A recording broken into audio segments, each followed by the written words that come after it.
அதாவது ஹஜ்ஜினுடைய நாட்கள் நீங்கள் ஒரு மாதத்துக்கு வந்து போனாலும் சரிங்க, ஹஜ்ஜினுடைய நாட்கள்ங்கிறது 5 நாள் தான். ஹஜ்ஜினுடைய நாட்கள் ஃப்ளைட் வந்து இறங்கிக்கிட்டே இருக்கும். துல் ஹஜ்ஜு பிறந்துருச்சுன்னு வைங்களேன், 2 நிமிஷத்துக்கு ஒரு ஃப்ளைட் இறங்கும், வந்துக்கிட்டே இருக்கும். எல்லாரும் ஒன்று கூடுற நாள் அப்படிங்கிறது 5 நாட்கள் தான். அந்த 5 நாட்கள் தான் ஹஜ்ஜினுடைய நாட்கள். அந்த 5 நாள் மட்டும் இருந்து அந்த கடமைகளை செய்தாலே ஹஜ்ஜு முடிஞ்சிடும். ஏன் முந்தைய போகிறோம்? உம்ரா செய்துட்டு புனித இடங்களில் செய்ய வேண்டிய மற்ற அல்லாமல்களை எல்லாம் அங்கே இங்கே இருக்கிறதுக்கு அங்கே இருக்கிறோம். அப்படி மாதிரி தானே தவிர ஹஜ்ஜுங்கிறது இந்த 5 நாட்கள் மட்டும்தான். இதில் 7ஆம் நாள் துல் ஹஜ் பிறை இன்னொரு முக்கியமான விஷயத்தை விளங்கிக்கிறணும். நான் 7ஆம் நாள்னு சொன்னால் அன்றைக்கி நைட்டும் 7 தான். நம்ம வந்து அன்றைக்கி நைட்டு மகரிப் வந்தால் அடுத்த பிறையை சொல்லுவோம். வியாழக்கிழமை சாயங்காலம் வந்தாச்சுன்னா வெள்ளிக்கிழமை ராத்திரின்னு சொல்கிறோம் இல்லையா? இதுக்கு வியாழக்கிழமை சாயங்காலம் வந்தாலும் வியாழக்கிழமை ராத்திரி தான் அன்றைக்கி நைட்டும். அது ஏங்கிறதுக்கு பின்னாடி நான் சொல்லும்போது உங்களுக்கு விளங்கிக்கிறோம். இது 7ஆம் நாள் என்ன செய்வாங்கன்னா, இன்றைக்கி நைட்டில் நீங்கள் எல்லோரும் தயாராக ரெடியாக இருந்துக்கறணும், ஹஜ்ஜுக்கு போகிறதுக்கு நீங்கள் ரெடியாக இருக்கணும், அதுக்குண்டான வேலைகள்லாம் பார்த்துக்கறணும்னு சொல்லுவாங்க. அப்படி அறிவிப்பு செய்யும் பொழுது நம்ம வந்து புஸ்தகத்தில் படிச்சிருக்கிறோம், 8ஆம் நாள் அதிகாலை மக்காவில் சுபுஹ் தொழுத பிறகு நபி ஸல்லல்லாஹு அலைஹி வஸல்லம் இங்கிருந்து பெறப்பட்டு அதுக்கு பிறகு வினாவுக்கு போனாங்க அப்படின்னு படிச்சிருப்போம். இங்கே நைட்லேயே போச்சுறியல் என்னன்னா அங்கேருந்து ஒரு சண்டை ஆரம்பிக்கும். ராத்திரியும் போச்சுறியல் என்ன அப்படின்னு சில பேர் என்ன செய்வாங்க, கேட்பாங்க. சில பேர் கொஞ்சம் சத்தம் கூடுதலாக கேட்பாங்க, சில பேர் அது சண்டை மாதிரி பேசுவாங்க, எல்லாம் இருக்கும். முஅல்லிம் நமக்கு அறிவிப்பின்படி எப்போ போக சொல்கிறாங்களோ பெறப்பட வேண்டியதுதான். அதில் தர்க்கம் பண்ணிக்கிட்டு இருக்க வேண்டிய வேலை நமக்கு இல்லை. லட்சக்கணக்கான ஹாஜிகளை கொண்டு போய் மினாவில் சேர்க்கணும், அங்கேருந்து அரஃபாவில் சேர்க்கணும், திருப்பி முஸ்தலிஃபா வந்து திருப்பி மினாவுக்கு வரணும். இந்த வேலைகள்லாம் செய்ய வேண்டியது இருக்குதுங்கிற காரணத்தினால எப்போ சொல்கிறாங்களோ அப்போ பெறப்பட வேண்டியது. சரி, இங்கே ஹஜ்ஜுக்கு தயாராகிறீங்கன்னா என்ன தயாராக இருக்கணும் அப்படின்னு சொன்னால், முதல்ல ஹஜ்ஜுக்காக வேண்டி உள்ள அந்த 5 நாட்களுக்கு தேவையான பொருள்களை எடுத்து வச்சுக்கிறோம். முடிஞ்சவரை பெரிய சும தூக்கக்கூடாது. ஒரு 5 நாள் இது இல்லாட்டா அனுசரிச்சுக்கலாம், இது இல்லாட்டா அனுசரிச்சுக்கலாம் அப்படிங்கிற மாதிரி ஐட்டங்கள்லாம் இருக்குது இல்லையா? அப்படி எல்லாத்தையும் கழிச்சிட்டு ஒரு 5 நாள் இன்னும் தெளிவாக சொல்கிறதா இருந்தால் அந்த பேக்கை நான் தூக்கிட்டு வர முடியும். அவர் கூட வர்றாரு, அவர் ஒரு பை வச்சுக்கிறார், அவர் இன்னொரு பை வச்சுருப்பார், அந்த பையை நான் தூக்கிட்டு வர முடியும். அப்படின்னு ஒரு அவசியமான தேவைகள் உள்ளதை மாத்திரம் அந்த 5 நாளைக்கு எடுத்துக்கார். அந்த 5 நாளைக்கு உள்ளதை எடுத்துக்கார். நம்ம வந்து குறிப்பிட்ட முக்கியமான சில பொருள்களை எடுத்து வச்சுக்கார். அதில் குறிப்பாக போகிற இடம் பள்ளிவாசல் இல்லை, அங்கே குர்ஆன் இருக்காது. அங்கே வந்து குர்ஆனோ வேறு கிதாபுகளோ எதுவுமே இருக்காது. ஹரமை விட்டு வெளியில் உள்ள எல்காது. ஹரமை விட்டு அரஃபானா வெளியில் போயிடும். அந்த இடத்துல தான் இந்த நாட்களை கழிக்க வேண்டியதுக்குங்கிற காரணத்தினால தேவைப்பட்டால் சின்ன உள்ள குர்ஆன் எடுத்து வச்சுக்கார். ஓதுறதுக்கு ஏதாவது கிதாபுகள் இருக்குது, துஆவுடைய கிதாபுகள் இருக்குதுன்னா அந்த 5 நாள்லேருந்து முக்கியமாக தேவைப்படும். அதெல்லாம் மறக்காமல் நம்ம எடுத்து வச்சுக்கணும். தஸ்பீக்கு 1க்கு 2 தஸ்பீ எடுத்து வச்சுக்கார். யாராவது தஸ்பீ அந்த நேரத்தை காணா போயிடுச்சுன்னா அவங்களுக்கு பெரிய ஏதோ இழந்த மாதிரி நினைப்பாங்க. அதனால் 1க்கு 2 3 தஸ்பீஹாத்துகள் வச்சுக்கிட்டா யாருக்காவது தஸ்பீ கேட்டால் கூட கொடுத்துக்கறலாம். அதனால் இதெல்லாம் இடத்தை அடைக்கிற பொருள்கள் இல்லை, அதனால் அதெல்லாம் நம்ம எடுத்து வச்சுக்கிறோம். ஒரு போர்வை எடுத்து வச்சுக்கிறோம். ஒரு போர்வை அதையே வந்து விரிப்பாகவும் பயன்படுத்தலாம், அதே தலையணையாகவும் பயன்படுத்தலாம். அங்கே ஏதாவது துண்டு இருந்துச்சுன்னா தலையணையாக வச்சுக்கிறோம். அதனால் ஒரு தொழுகைக்கு இருக்கிறதுக்காகவும் பயன்படுத்திக்கிறலாம், படுக்கிறதுக்கும் பயன்படுத்திக்கிறலாம், தலைக்கு வைக்கிறதுக்கும் பயன்படுத்திக்கிறலாம். மினாவில் உங்களுக்கு டெண்டில் வந்து அங்கெல்லாம் விரிப்பாங்க வச்சுருக்குறாங்க, மெத்த மாதிரி போட்டிருப்பாங்க. அது வந்து என்ன செய்யும், அங்கே சரியாயிரும். ஆனால் அரஃபா முஸ்தலிஃபாவில் அது இருக்காது. அரஃபாவில் இப்போ கொஞ்சம் விரிக்கிறாங்களே தவிர மெத்தை இல்லை. அப்படியா? அது வருஷத்துக்கு ஒரு தடவை, போன தடவை ட்ராவல்ஸ்லாம் வந்து முன்ன அளவுக்கு பெரிய அளவுக்கு அரஃபாவில் இதெல்லாம் போட்டிருந்தாங்க. சில நேரங்களில் அப்படி இப்படி இருக்குன்னு வைங்க. ஆனால் ஒரு போர்வை வச்சுக்கிறணும். கண்டிப்பாக அது எங்கே தேவைப்படும்னா முஸ்தலிஃபாவில் தேவைப்படும். முஸ்தலிஃபாவில் தொழுகிறதா இருந்தாலும் படுக்கிறதா இருந்தாலும் தலைக்கு வைக்கிறதா இருந்தாலும் ஆனால் எதுக்குமே தேவைப்படும். முஸ்தலிஃபாவிலையும் கூட இவங்க சில இடங்களில் விரிச்சு வச்சுருக்குறாங்க. சரி, இருந்தாலும் நீங்கள் மறக்காமல் ஒரு போர்வை ஒன்று எடுத்து வச்சுக்கிறோம். அதையும் செய்ய வேண்டியதில் அது மாதிரி பேஸ்ட் ப்ரஷ் எடுத்து வச்சுக்காங்க. பேஸ்ட் பண்ணலாமா பண்ணக்கூடாதா, அதில் வாசனை இருக்குதா, அது ஒரு பெரிய தர்க்கம் ஓடும் அங்கே. சில பேர் பிரசையெல்லாம் நம்மள்ட்ட இருந்து பிடிங்கிருக்கிறாங்க, இருக்கிறாங்க. பேஸ்ட் பிரசு பல் தேய்க்காமல் அப்படிலாம் இருக்க வேண்டியதில்லை. அதனால் பேஸ்ட் பிரஸை வச்சுக்கோங்க, பேஸ்ட் பிரஸு தேய்ங்க. பேஸ்ட்டை ஒரு நறுமணம் இல்லாதன்னு அதுக்குள்ளே நறுமணம் இருக்கும், நறுமணத்துக்காண்டி தயாரிக்கிறது இல்லை. கோல்கெட்னா அதில் என்ன செய்யும், அதுக்குன்னு உள்ள ஒரு வாசனை இருக்கும், அது வாசனை நோக்கமாக கொண்டது அல்ல அது. அதனால் அதில் பெரிய தர்க்கம் பண்ணிக்கிட்டு இருக்காதிங்க தயவுசெய்து. ஒரு ஆள் வந்து ஹராம், அது ஹராம் சொல்லலாம், ஆமாம் அப்படி சொல்ல, அவன் சொல்கிற முகத்தை பார்த்து ஆஹா நம்ம ஹஜ்ஜி அப்படியே ஆயிடுச்சு போல் தெரியுது அப்படின்னு நினைக்கிற அளவுக்கு சொல்லுவாங்க. ஹராம் ஹாதா அப்படின்னு சொல்லிட்டு அவன் ஹஜ்ஜை பாலாக்கிட்டு என்ன சொல்லுவாங்க எல்லாம் அப்படியா சரி சரி அவன் முன்னாடி செய்ய வேண்டியதுதான், தண்ணி விட்டு கழுவி விட்டுட்டு ரெண்டாக பேஸ்ட் வச்சு தேய்ச்சிக்க வேண்டியது தான். அதனால் பேஸ்ட் பிரஷ் எடுத்து வச்சுக்காங்க. 1-2 மிஸ்வாக்குகள் வச்சுக்காங்க. என்ன செய்யுங்க, மிஸ்வாக்குகள் அந்த நேரத்தில் அதையும் என்ன செய்யணும் எடுத்து வச்சுக்கிறோம். சில இடங்களில் வந்து என்ன செய்யணும், அது தேவைப்படும் ஒரு அவசரத்துக்கு அப்படிங்கிறதுனால 1-2 மிஸ்வாக்களையும் கையில் எடுத்து வச்சுக்கிறோம். மருந்து மாத்திரைகளை மறக்காமல் எடுத்துக்காங்க. மருந்து மாத்திரைகள் சாப்பிட்றவங்க அங்கே போய் நின்றுட்டு நம்ம வேறு எதையும் செய்ய முடியாதுங்கிறதுனால மருந்து மாத்திரைகள் இது சம்மந்தப்பட்டது அப்படிங்கிறதே நீங்கள் முக்கியமாக எடுத்து வச்சுக்கிறோம். உணவு சம்மந்தப்பட்டது உங்கள் விருப்பத்துக்கு விட்டுறேன். உணவு சம்மந்தப்பட்ட விஷயங்களில் வந்து அது தேவைப்படத்தான் செய்யும். உதாரணமாக எனக்கு ஓய்வு தந்து அசர்கான சேர்த்து வந்திருந்தா, எப்பா நீ ஹஜ்ஜில் இருந்து 5 நாளும் சாப்பாட்டுக்கு என்ன செய்யணும் அதை மட்டும் சொல்லுப்பா, அந்த பயானை மட்டும் சொல்லுன்னு சொன்னார். அதுக்கு மட்டும் நான் ஹஜ்ஜுக்கு வீட்டில் வந்திருக்கேன். சாப்பாடு அங்கே கொடுப்பாங்க, கூட குறை இருப்பாங்க, சமயத்தில் இருக்கும், பணம் பிடிச்சி சிலத்தை கொடுக்குறாங்க, சிலது நமக்கு ஒத்துக்கிற மாட்டேங்குது. அவங்க தர்றது பூரா ஒரு கோழியை வச்சு கொஞ்சம் சோறு பாதி வேகாமல் தருவான். அதுதான் பெரும்பாலும் உள்ள உணவு. அது கிடையாது, இவங்க கொடுக்குறாங்க பாதி வேகாமல் சோறை வச்சு ஒரு கோழியை வச்சு என்ன செய்யலாம் கொடுக்குறான் பெரும்பாலும். சரி இப்போ என்ன செய்யணும்னு சொன்னால், நான் சொன்ன அசரத்து இந்த குபுஸ் கிடைக்குது, இந்த ரொட்டி, இது குபுஸில் வந்து அதில் வந்து ஒரு 2 ரியாலுக்கு ஒரு பாக்கெட் 6-7 பாக்கெட்டு கொண்டு ஒரு இது வச்சுருக்கான். அந்த குபுஸில் ஒரு 4-5 வாங்கி போட்டுக்காங்க. டீ கொஞ்சம் ஃப்ரீயாக கிடைக்குது அங்கே, அதனால் குறைஞ்சபட்சம் அதை முக்கி சாப்பிட்டுக்கரலாம். இல்லை அவல் கொண்டு வர்றீங்களா, அந்த அவலை கொஞ்சம் எடுத்துக்கோங்க. அவல் என்ன செய்யணும் கொஞ்சம் எடுத்து வச்சுக்கிறோம். தயிர் பாக்கெட்டு அங்கே ஈஸியாக கிடைக்கும். சோறு இருக்குதா, சோத்தை பார்த்து ஆகிக்கிறணும், ஒரு ஊறுகாய் எடுத்து வச்சுக்கிறணும், கொஞ்சம் தயிர் என்ன செய்யணும் கலந்து. இப்படி மாதிரி உள்ள ஒரு சூழ்நிலையில் ரொம்ப கனமான அளவுக்குள்ள பொருள்களை தூக்கிட்டு போகாமல் பார்த்துக்கிறோம். என்ன பூரா தர்றது பூரா வர்ற சீர் பூரா ஓட்டு மாவு தான் வருதே தவிர இந்த அவல் அது இது வரமாட்டேங்குது. அதனால் வந்து இந்த அவல் கார ஐட்டங்கள் இதெல்லாம் அங்கே நல்ல சேல்ஸ் ஆகும். கார ஐட்டங்கள் இருந்தால் பெரும்பாலும் உள்ளது வரை இனிப்பாக இருக்கிறதுனால கார ஐட்டங்களாக இருந்தால் அது கொஞ்சம் என்ன செய்யும் எடுத்து வச்சுக்கிறோம். இப்போ இந்த அவல் கார ஐட்டங்கள் கொஞ்சம் அது மாதிரி வந்து இந்த குபுஸ் அதுக்கு வந்து என்ன செய்கிறாங்கன்னா, அசரத்தில் நான் சொன்னோடனே அவங்க ஒய்ஃபும் வந்திருந்தாங்க. வீட்டில் அவங்க என்ன செய்தாங்கன்னா கொஞ்சம் கறியை சின்ன ஒரு கூட்டு மாதிரி வச்சு பிரட்டி வச்சுக்கிட்டாங்க. அங்கே போனால் சுட வைக்கிறதுக்கு அடுப்பு எங்கேயாவது கிடைக்கிது, இந்த கேஸ் அடுப்பு வந்து சுட வைக்கிறதுக்கு கிடைக்கிது, இதை வச்சு கொஞ்சம் சுட வச்சுக்கிட்டாங்க அப்படி மாதிரி. அதனால் அதில் வந்து பெரிய அளவுக்கு எடுப்பெடுத்து அப்படிங்கிறத விட போனாலும் கூட கிட்டத்தட்ட அங்கேயே இவன் சாப்பாடெல்லாம் என்ன செய்கிறாங்க ஓரளவு வந்துக்கிட்டு தான் இருக்குதுங்கிற காரணத்தினால அதில் பெரிய அளவுக்குள்ள கவனங்கள்ங்கிறத கொஞ்சம் குறைச்சிக்கிறணும். நம்ம தேவையான அளவுக்கு மாத்திரம் எடுத்துக்கிறணும். எல்லாம் ஒன்றும் அப்படி ஒன்றும் வைக்கல, போகிற இடங்களில் விசாலமாக தான் எல்லாம் இருக்குதுங்கிற காரணத்தினால். தண்ணி இருக்குது, 1-2 பாட்டில் நீங்கள் கையில் வச்சுக்கோங்க மறக்காம. அங்கே போய் தண்ணி விலை கொடுத்து வாங்குகிற ஒரு பாட்டில் இருந்தாலும் முடித்தவொன்னு அதை வச்சுக்கோங்க. கிடைக்கிற இடங்களில் தண்ணி பிடிச்சிக்கிற மாதிரி உள்ளது. பொருள்கள்ங்கிறது இவ்வளவு தான். நிறைய பொருள்களுக்கு மருந்து மாத்திரை மறக்காமல் வச்சுக்கோங்க. பேஸ்ட் பிரஷ் வச்சுக்கோங்க. ஒரு 2 ட்ரெஸ் வச்சுக்கோங்க. 2 ட்ரெஸ் வச்சுக்கோங்க. மாற்றுக்கு ஒரு எஹராம் வச்சுக்கோங்க. நீங்கள் வரிசையாக குறிங்க, நான் 2வது நான் தர்த்தீபா வேணும்னு சொல்லி காமிச்சுக்கிறேன். மாற்றுக்கு ஒரு எஹராம் ட்ரெஸ்.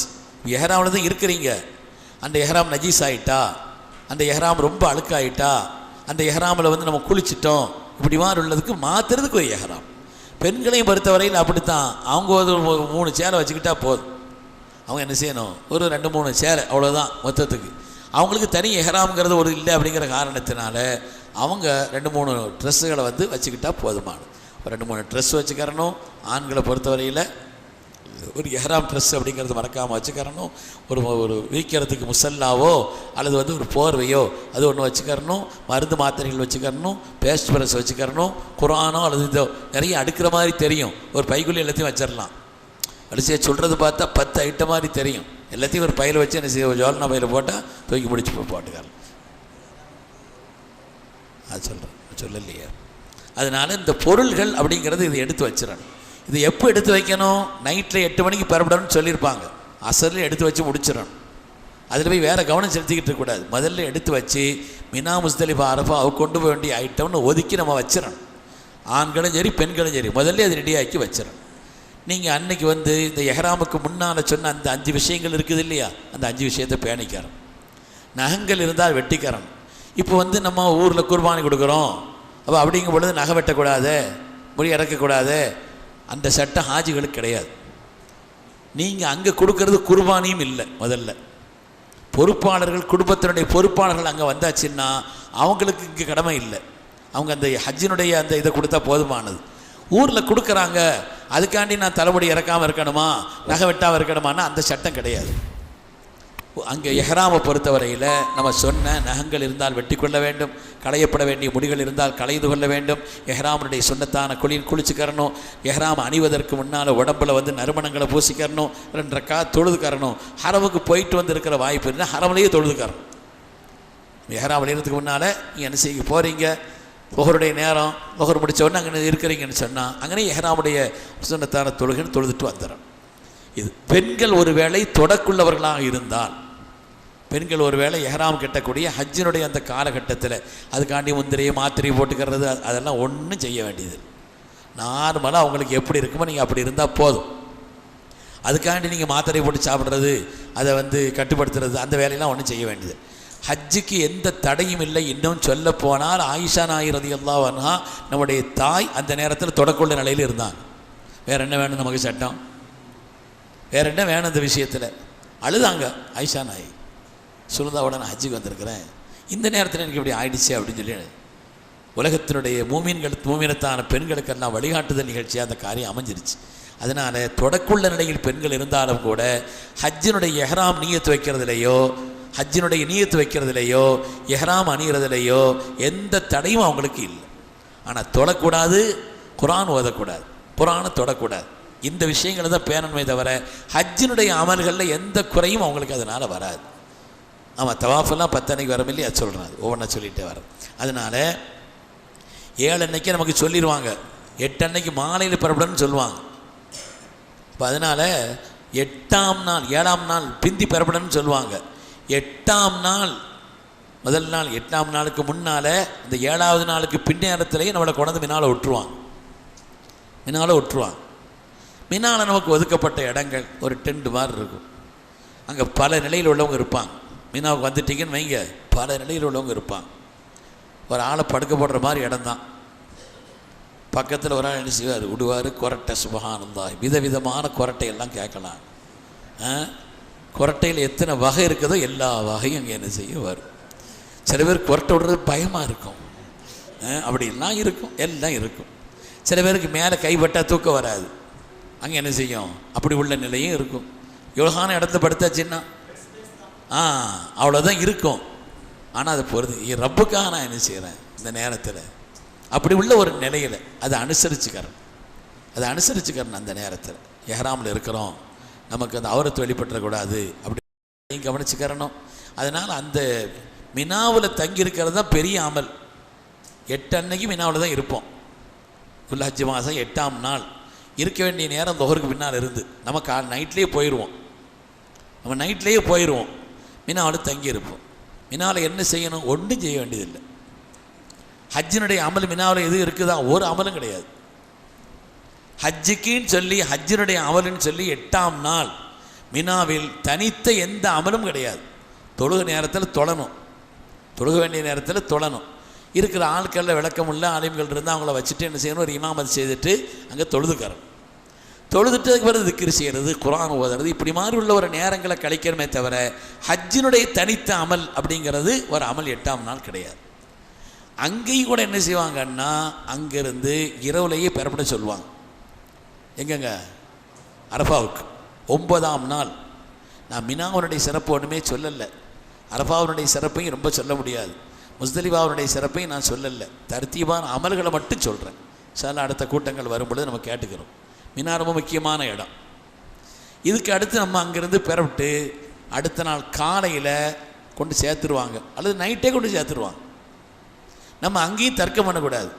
ஸல்லல்லாஹு அலைஹி வஸல்லம் 8ஆம் நாள் காலை மினாவில் அவர்கள் சுபு தொழுது விட்டு தான் அரஃபாவுக்கு புறப்பட்டார்கள் அப்படின்னு இருக்குதே இருக்கும். நம்ம ஊரில் இருந்து ஒரு 6 வருஷத்துக்கு முன்னால் ஹஜ்ஜிக்கு வந்த ஒரு ஆள் இப்படி இருக்குது. சிரமமாக இருந்தாலும் நானும் என் ஒய்ஃபும் நடந்தே நாங்கள் வந்துடுறோம். பஸ்ஸில் எங்களை கூட்டு போட்டாலும் பரவாயில்லைன்னு சொல்லிட்டு சுபு தொழிட்டு பிறப்பிட்டு வந்தார். சுபு தொழிட்டு பிறப்பிட்டு வந்துட்டு ஃபோன், ஹஸ்ரத் நாங்கள் அந்த குகைக்கிட்ட நிற்கிறோம். மினா பூரா குகை தான். எந்த குகைக்கிட்ட நிற்கிறாரு? எங்களுக்கு வழி தெரியல, இந்த குகைக்கிட்ட நிற்கிறோங்கிறார். சரி, நமக்கு அந்த நேரத்தில் ஒரு ஆள் கிடைப்பார், இருந்தார் முந்தி. அவரை மேலே உள்ள அந்த நம்பரை சொன்னால் போதும், ஆளை போய் கூப்பிட்டு வந்துடுவான். அந்த நம்பருக்கு கீழே நில்லுங்க, போலீஸ்காரன் யார் இருக்கானா பக்கத்தில் ஃபோனை அவன்கிட்ட கொடுத்தாச்சுன்னா அவன்கிட்ட சொன்னால் அவனை பிடிச்சாங்கன்னு வச்சுக்கிடுவான். அந்த நம்பர்கிட்ட போய் கூப்பிட்டு வந்துடுவார். அவருக்கு ஒரு 50 ரியால் கொடுக்கணும். காணா போன ஆட்களை போகிற நம்பருக்களை பிடிச்சி வச்சு ஆமாம் கூப்பிட்டு வர்றதுக்காக வேண்டின்னு உள்ள அந்த ஆள் அவன் என்ன செய்வான், நடக்க முடியாத இருந்தால் வண்டியிலே தள்ளிட்டு வந்துடுவான். ஆளை போய் கூப்பிட்டு வருவான். அதுக்கு ஒரு 50 ரியால், ஒரு ஆளுக்கு ஒரு 50 ரியால். 2 பேர் நிற்கிறாங்களாம்பா, எங்கே குகைக்கிட்ட நிற்கிறாங்க, நம்பர் இது. அவன் போய் கூப்பிட்டு வந்தா பசிக்குதா சத்து, முதல்ல எங்களுக்கு ஏதாவது சாப்பிட தாங்கன்னா ஒன்றுமே இல்லை. அதனால் இந்த ரிஸ்கெல்லாம் எடுக்கக்கூடாது. நம்மளை மாலிம் பஸ் நைட்லேயே போக சொல்கிறாங்கன்னு பிறப்பிட வேண்டியது தான். அங்கே போய் நின்றுட்டு நம்ம என்ன செய்யக்கூடாது, இல்லையே இப்படி தானே வருது, காலையில் தானே போகணும்னு வருது, அந்த பேச்சே பேசக்கூடாது. நம்மளை கொண்டு போய் அரஃபாவில் சேர்க்கணும். அரஃபாவுடைய முக்கியமான நாள். எங்களுக்கு போன வருஷம் உள்ள ஒரு அனுபவம். காலையில் பிறப்பிட்டோம், அரஃபாவில் போய் நாங்கள் சேர்ந்தது துஹருடைய நேரமெல்லாம் தாண்டி தான் போய் சேர்ந்தோம். ஒவ்வொரு அசத் சொன்னாங்க இல்லையா, முஸ்தலிஃபாவுக்கு வரும்பொழுது காலையில் என்ன செய்யுச்சு, அதிகாலை நேரம் ஆகிடுச்சு. 4 மணி, கிட்டத்தட்ட 3 மணி 4 மணிக்கெல்லாம் அப்படிலாம் இருக்கும். அதெல்லாம் நடக்கிறத பொருந்திக்கிறோம்னா அந்த நேரத்தில் என்ன செய்யணும் அதை செய்யணுமே தவிர நாம் டென்ஷன் ஆகிட்டு இருக்க வேண்டிய வேலையை வச்சுக்கிறக்கூடாது. எப்போ பெறப்பட சொல்கிறாங்களோ பெறப்பட்டு போயிடும். மினாவில் கொண்டு வந்த பொருள் எல்லாத்தையும் தூக்கிட்டு போகணுங்கிறது இல்லை. சிலதாங்க வச்சுட்டு போகலாம். கொஞ்சம் கூடுதலாக கொண்டு வந்துருந்தாங்க. நம்ம எவ்வளோ சொன்னாலும் ஒரு ஆள்லாம் ஒரு பையெல்லாம் கொண்டு வர மாட்டாங்க. தோலில் ஒரு பை போட்டிருப்பாங்க, இன்னொரு பை போட்டிருப்பாங்க. அப்படி 2-3 பை போட்டிருந்தாலும் ஒரு பையை மட்டும்தான் அங்கே எடுத்துகிட்டு போகணும் அரஃபாவுக்கு. அரஃபாவுக்கு 9ஆம் நாள் அதுதான் ஹஜ்ஜு. அதில் ஹஜ்ஜு அரஃபா. ஹஜ்ஜுனாலே அரஃபா தான் சொன்னான். அதனால் ரொம்ப பேணுதலோடும் கவனத்தோடும் எல்லா நிலையிலையும் நம்முடைய முழு ஹஜ்ஜுக்கு வந்ததனுடைய மொத்த நாளின் ஒரு நாளை சொல்கிறதா இருந்தால் ஹஜ்ஜுடைய அரஃபாவுடைய நாள் தான். அங்கே செய்ய வேண்டிய அமல்கள் அப்படிங்கிறது ஒரு 5 அமல் குறிப்பாக சொல்லணும். ஹஜ்ஜில் அரஃபாவில் இந்த 5 விஷயங்களை கொஞ்சம் மறக்காமல், கூட்டாக இருந்தாலும் சரி தனியாக இருந்தாலும் சரி. சில நேரங்களில் என்ன செய்வோம்னா கூட்டமாக தான் போவோம், ஆனால் எங்கேயாவது பிரிஞ்சிடுவோம். நல்லா பாதுகாக்கட்டும். பஸ்ஸில் ஏறி நாங்கள் போய்கிட்டு இருந்தோம். ஒவ்வொன்றுக்கும் இடையில அனுபவம் வருது, சொல்லித்தான் ஆகணும். என்ன செய்யணும், பஸ்ஸில் ஏறி போய்கிட்டு இருக்கிறோம். பஸ்ஸு நிற்குது, 3/4 மணி நேரமாக நிற்குது. அரஃபாவினுடைய எல்லுக்கு கிட்ட போன உடனே தாண்ட மாட்டேங்குது, வரிசை நிற்குது வரிசை. ஒரு ஆள் சொன்ன அவசரமாக ஒன்றுக்கு போகணும்னு சொன்னார்.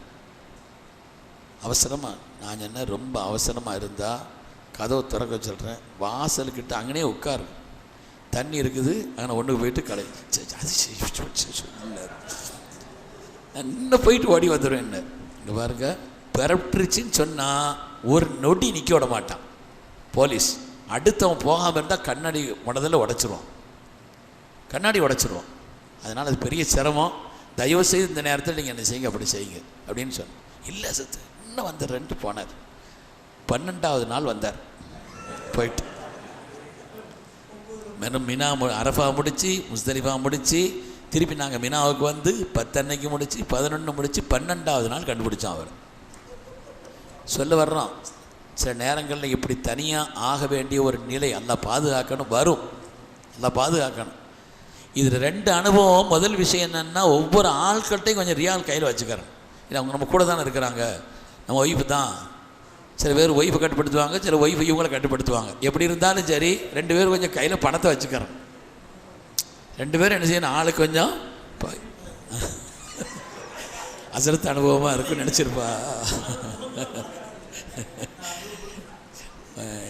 நீங்கள் தூக்கம் வந்துடக்கூடாது இல்லையா, அதுக்காண்டி சொல்கிறேன், அவ்வளோ வேறு ஒன்று. அப்போ அதனால் என்ன செய்யணும்னா கொஞ்சம் கையில் பணத்தை வச்சுக்காரு. சில பேர் போயிட்டு அப்படி நல்லா வந்துருக்குறாங்க, ஒரு வருஷம் அப்படி தான் ஒரு ஆள் காணா போயிட்டார். எங்களுக்கு கவலை கவலை கவலை, அவ்வளோ கவலை. ஆகத்தான் வந்தார் 13வது குவைத் சொன்னார். குவைத் குரூப்போட தங்கிட்டாராம். இவரை வச்சு சாப்பாட்டை வச்சு திணிச்சிடானோ அவனும். உங்க கூட ஒரு ஆள் தனி ஆகிட்டார். நீங்கள் கவலையே படாது, என் கூட இருங்க, எல்லாத்தையும் செய்யுங்கன்னு சொல்லிட்டு ஆக உயர்ந்த பங்கு கொடுத்துருக்கானோ அவருக்கு. நல்ல வேளை நான் போனேன்னு நினச்சார் அவர் அங்கேருந்து. அப்படியும் அனுபவம் இருக்குது. இருக்கட்டும், நம்ம இடையில விஷயங்கள் தப்பி போயிடக்கூடாது. 9ஆம் நாள் அரஃபாவில் கொண்டு நம்மளை விட்டுருவாங்க. 9ஆம் நாள் அங்கே வந்து என்ன செய்யணும்னா, டெண்டிலே போய் விட்டாலும் கூட நமக்கு பக்கத்து பாத்ரூம் எதுவும் அதுக்கு தான் போகணும். கரெக்டாக அடையாளம் தெரிஞ்சு வரணும். இது மாதிரி தான் இருக்கும். சில ஊர்களுக்கு போனால் புதுசாக வர்றவங்களுக்கு எல்லாத்தரும் ஒரு தடவை தான் இருக்கும். அதனால் நமக்கு என்ன தானே இருக்குது, இப்படி போய் அப்படி போயிட வேண்டியது தான், அப்படி போய் இப்படி வந்துட வேண்டியது தான். சுற்றிக்கிட்டே இருப்பா, சில பேர் தவாப் செய்துக்கிட்டே இருப்பா. பல பேரை பார்க்கலாம், என் டென்ட்டு எங்கே இருக்குன்னு தெரியல, வந்து கேட்டுகிட்டே நிற்பா. என்ன செய்கிறது, நம்ம அவங்கள கொண்டு விட தெரிஞ்சால் தானே விட முடியும். அப்படியும் இருக்கும். அதனால் அதுலேயும் கவனம் வச்சுக்கிறோம். நம்மளை நாமளே இழக்கிற அளவுக்குள்ளே எந்த காரியத்தையும் செய்திடக்கூடாது. நாம் பல பேருக்கு உதவியாக இருக்கணுமே தவிர நம்ம பலர்கிட்ட உதவி கேட்குற அளவுக்குள்ள ஒரு நிலையை நம்மள்கிட்ட உண்டாக்கிடக்கூடாது. டென்ட்டில் தான் இருக்கணும். தேவைப்பட்டால் பாத்ரூம் அது எது போதாக இருந்தால் பக்கத்தில் போயிட்டு கொஞ்சம் முந்தியே போயிட்டு வந்துடும். தொழுகைக்கு நேரத்துக்கு முன்னாலே ரெடியாக இருக்கணும். அந்த நேரத்தில் போய் மொத்தமாக நின்றுன்னு வைங்க, சரி வராது. அங்கே ஏதாவது ஒரு பிளாஸ்டிக் பாத்திரம் அது இது நம்ம கையில் வச்சுக்கிட்டோன்னு வைங்க, நாங்கள் எல்லோரும் ஒரு 10 பேருக்கு சேர்த்து ஒரு சின்ன வாளியை தூக்கிட்டு போயிடுறது. சின்ன வாளி வச்சுக்கிறோம் 10 பேருக்கு. அது அரபாவில் எல்லாரையும் குளிக்க வச்சிடுறது. அதை வச்சு என்ன செய்யறது, ஒதுச்சையை வச்சிடுறது. அதை செய்ய மற்ற சுய தேவைகளுக்காக வச்சுக்கிறது. அதனால் ஒரு 10 பேர் சேர்ந்துருக்கிறோன்னு வைங்க, ஒரு வாளி ஒன்று, சின்ன வாளி, ஒரு பிளாஸ்டிக் வாளி வச்சுக்கிட்டோன்னு வைங்க. அது இப்போ உள்ள வாளியில் கொஞ்சம் மடக்கி வைக்கிற மாதிரி வருது. இப்படி அமுக்கி வச்சு என்ன செய்யறது, பைக்குள்ளேயே வச்சுக்கிற மாதிரி உள்ள அப்படி ஒரு வாளியும் வருது. அதையும் வச்சு பைக்குள்ளே வச்சுக்கிட்டோன்னு வைங்க, இன்னும் கொஞ்சம் ஈஸியாக இருக்குது.